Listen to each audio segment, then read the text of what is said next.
nakapatay din, matay ba yun? Kaso sir, ang nangyari ngayon, mga adik buhay, hindi pinapatay. Righteous pa tayo. Kaya yung taas talaga sila. Yung mga dapat lang patayin, yung mga gumagawa ng mali. Sa Bible yun eh. Sa Bible yun sir. Balik ulit sa kapatid. Isa lang ang alam ko sa Bible, napipumutay, di ba? Sodom and Gomorrah. Anong nangyari? Kaya nga.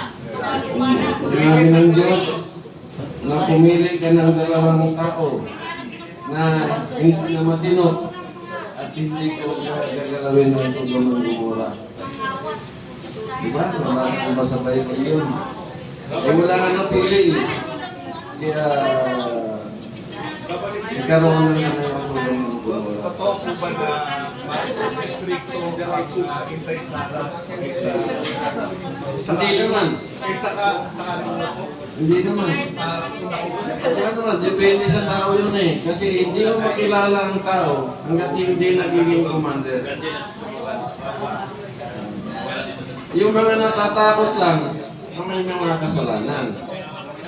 Diba? Pero sir, Kagaya ng NPA, bakit sila natakot sa armed forces? Kasi marami silang pinatay na sundalo eh. No. Mga pulis. sir, ang tanong ko sir, totoo ba na once na military ka, tapos wala kang anting-anting, mas mabilis ka mabaril? Wala naman hindi mo totoo yung anting-anting. Ang anting-anting natin yung paniniwala sa Diyos. Ating-ating.